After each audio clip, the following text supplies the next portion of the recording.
Should be all set.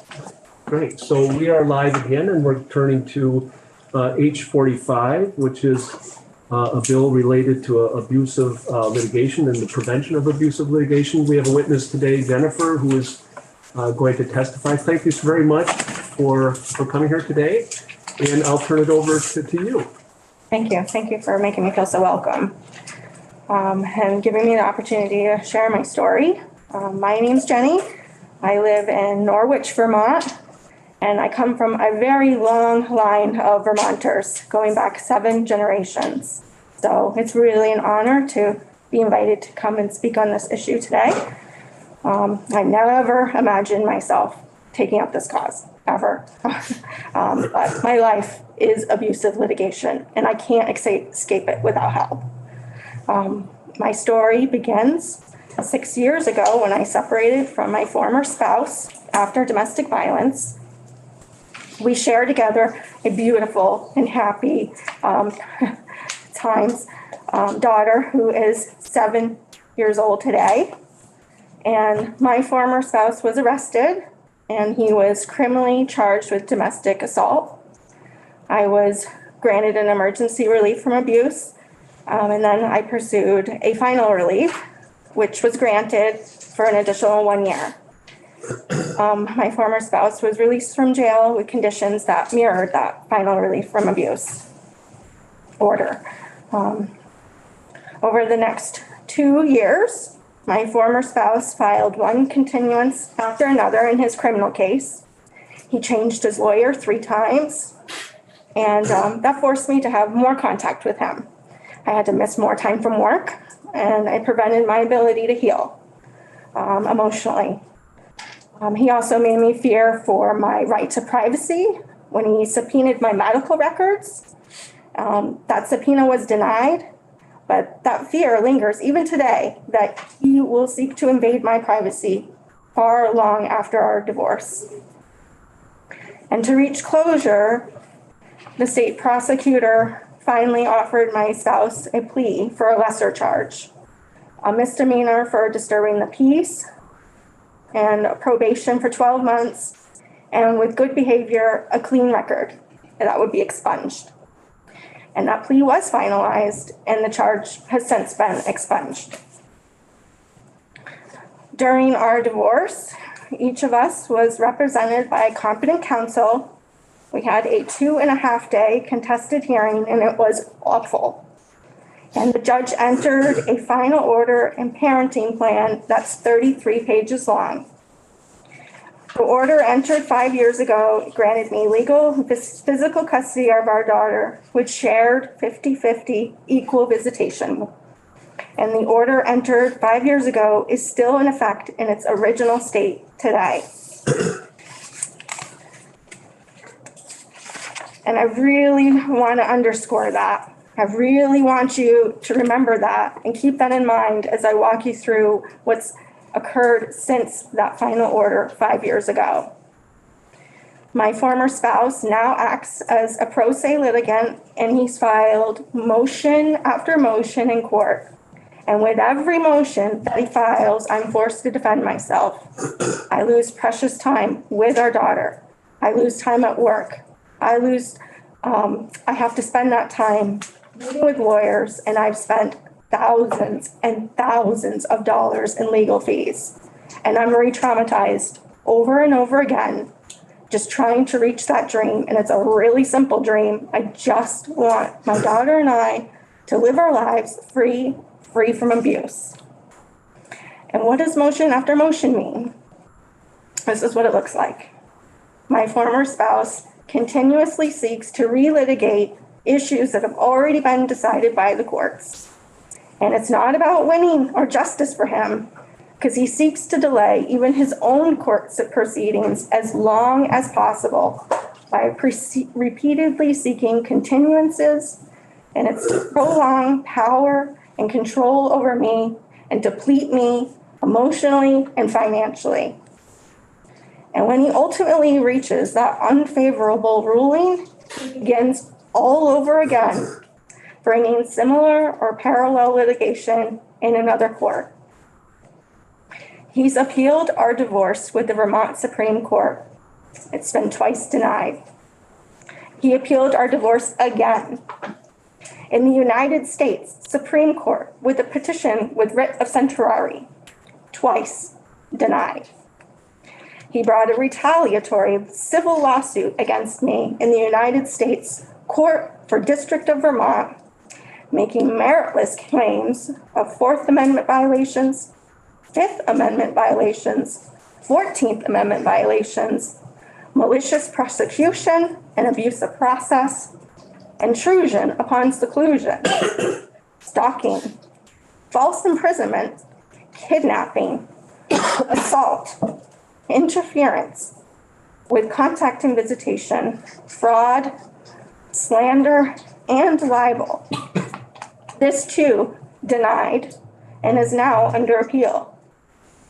And for this reason, I did ask you not to use my last name, as I fear I will be subjected to yet again another civil lawsuit brought by my former spouse if he learns of my testimony today.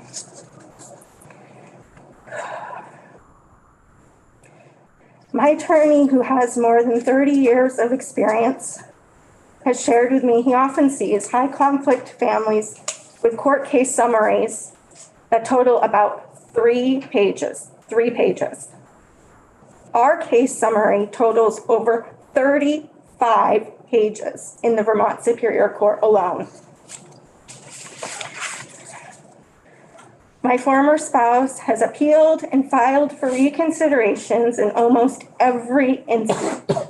He has filed more than 100 motions across 4 different jurisdictions, from Vermont Superior Court Family Division to the United States Supreme Court.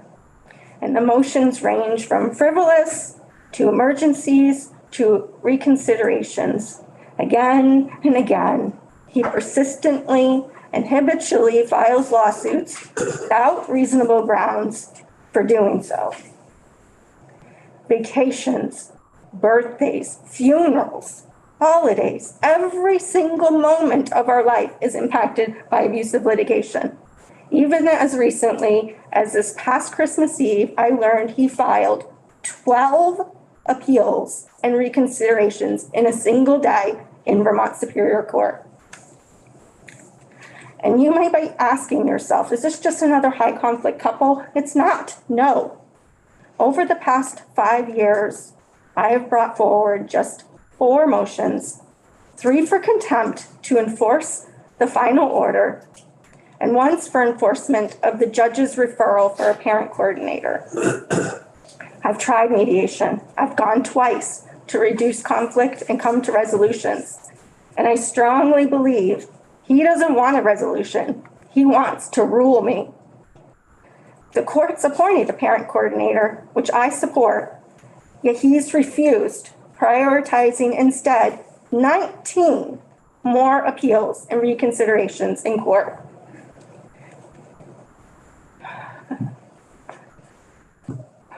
Without merit and as retaliation, he also continuously seeks primary custody of our daughter.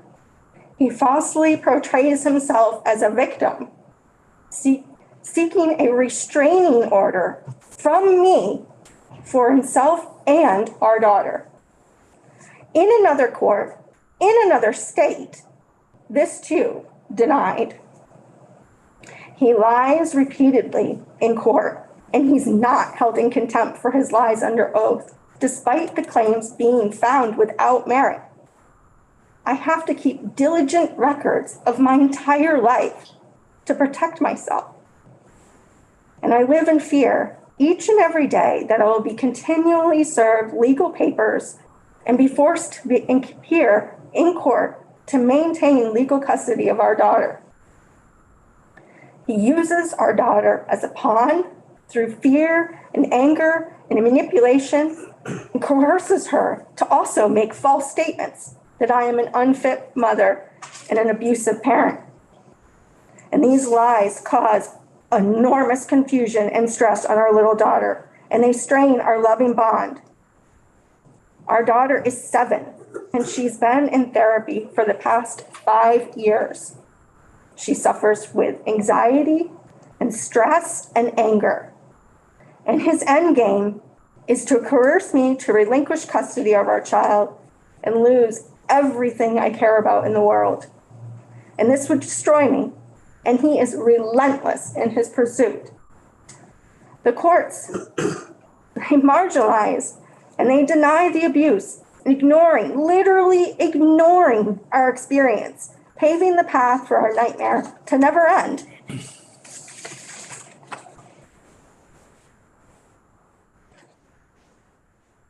My former spouse seeks to control us, destroy our relationships, and isolate us from our support network. He brought a civil lawsuit against our child's longstanding therapist in an effort to intimidate her and have her withdraw care and isolate our daughter from emotional support. This lawsuit also denied and is now under appeal. He's filed petitions for restraining orders on our daughter's behalf from her own loving grandparents, making, again, false abuse allegations to intimidate them and destroy positive relationships. This too, denied. I am fearful to begin any loving relationship with a new partner. I fear my former spouse would also accuse a new partner of abusing our child and cause our daughter further emotional trauma and anxiety. He has threatened my attorneys with bar complaints to intimidate them from continuing to represent me. He repeatedly contacts my attorneys in order to harass and increase my legal fees. And he abuses the discovery process by demanding excessive discovery, causing me to take time off of work, miss quality time with our daughter, and spend days and days compiling documentation he already has. My life is constantly protecting myself from abusive litigation. He deliberately refused to comply with court order withholding the deed of our marital home that was awarded to me in the final order after receiving the payment of half of the equity of our home. I was forced to spend money and time and energy to enforce that order. And abusive litigation is financially devastating, especially following a crushing divorce. The high cost of legal expenses following the divorce alone led me to sell our home and pay back more than $60,000 in legal expenses. And since that final order 5 years ago, I've spent even more. Another $70,000 in legal expenses to defend myself from his relentless pro se filings. Every year, our towering case file moves to a new judge. Judicial rotation means within 6 years, we've had 6 different judges in family court. Every single year, we seemingly start from scratch with a new judge trying to convey that this is a case in crisis. This is a family in crisis, and our child's well-being is at risk. Idealized co-parenting by the courts ignores the reality of domestic abuse and how it doesn't end when the divorce papers are signed. He's just changed the tactics and uses a different forum to control and harass, intimidate, coerce, and financially ruin me. And judicial leniency with pro se litigants is evident, and it's at my emotional and my financial expense. And he continues to refuse to recognize the legal authority of the court system and the decisions made. My former spouse has never been found in contempt, despite the far lengths at which he will go to avoid the final outcome of the divorce. I have never been awarded any kind of relief in the form of legal expenses or sanctions.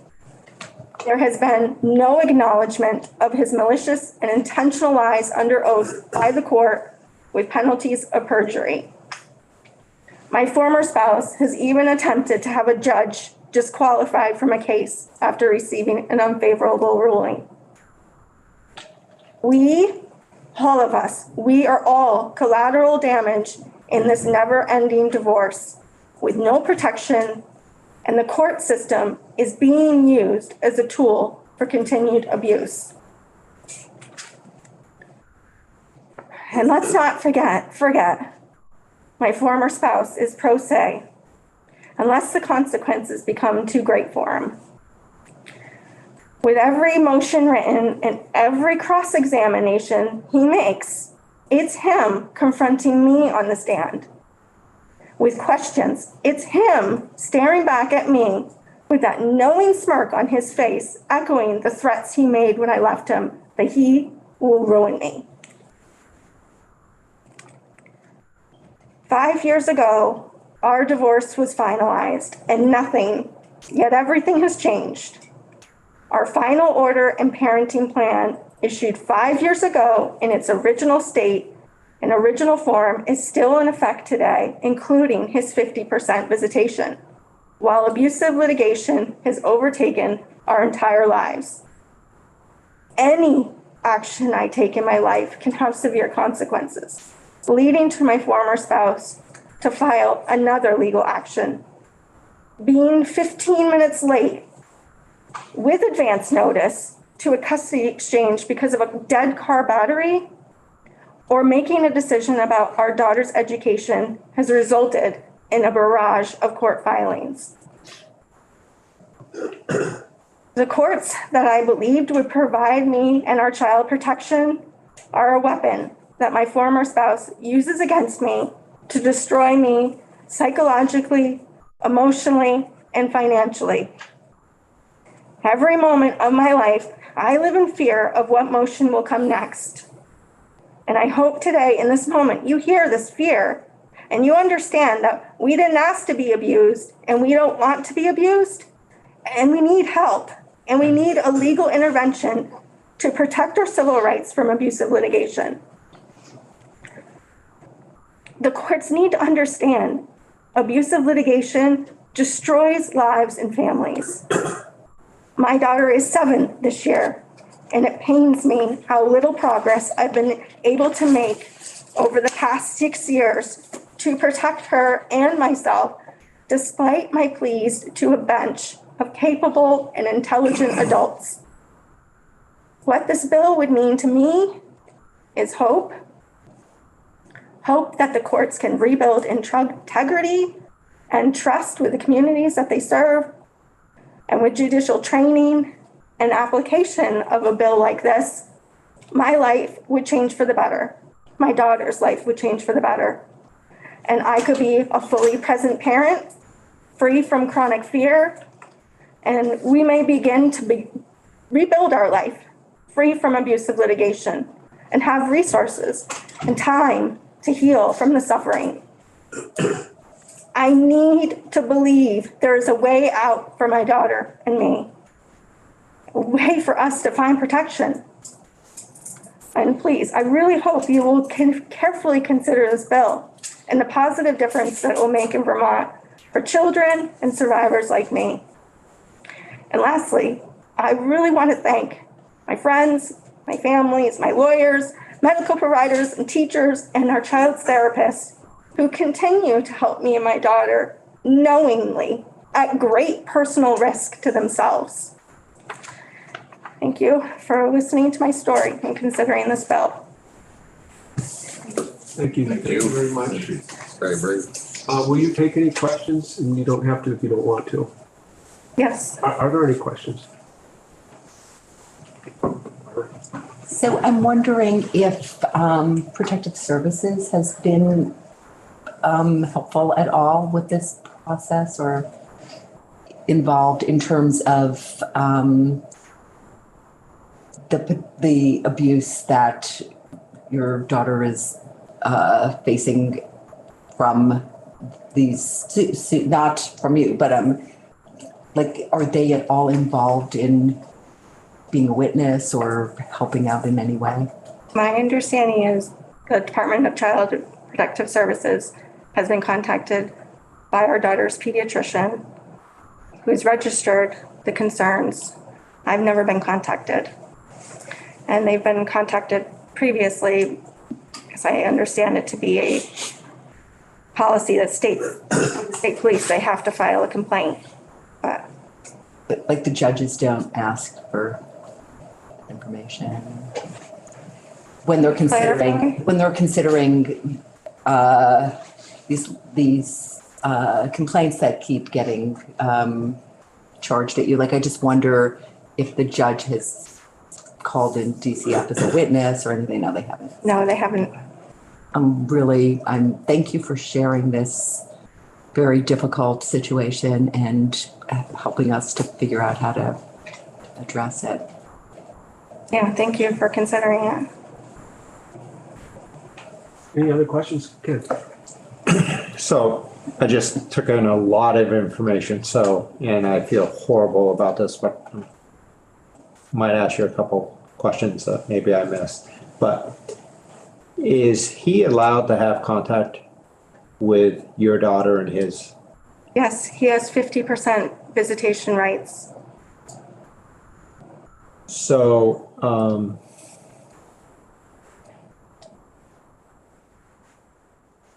the answer if you want, you don't have to. How is she when she comes back home with you? She needs care and therapy. So it's basically just a I'm doing repair after Total. each exchange. total mental breakdown, for lack of better words, of what he puts her through to send back to you for actually more punishment towards you, and he's punishing Yes. his own daughter. Yes, he uses his own daughter as a pawn.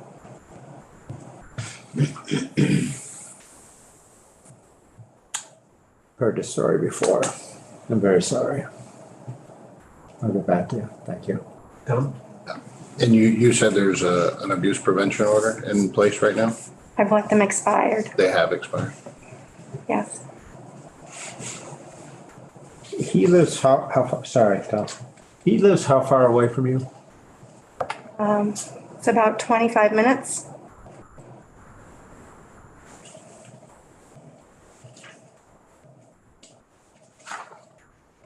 Any other questions? I don't have a question. I just wouldn't want you to leave this room without knowing that it's been expressed, but I just want to acknowledge how hard it is to do what you just did and what you've been doing. And say, thank you doesn't really cover it. I'm sorry doesn't cover it. But, I would make a verbal commitment right now to do what I can as an individual to help address the situation that you're describing. Thank you so much. Thank you. Thank you. Yeah, it's not a question by any means, but so there's a reporting person that's reported issues with your daughter to protective services. Yes, And from what you said, they really haven't done anything. correct. So it's gone through my mind, and maybe there's a reason, maybe there's a legal reason or whatever. But I think I'd kind of like to get them in there and ask them why nothing has happened. Think about that. Yeah.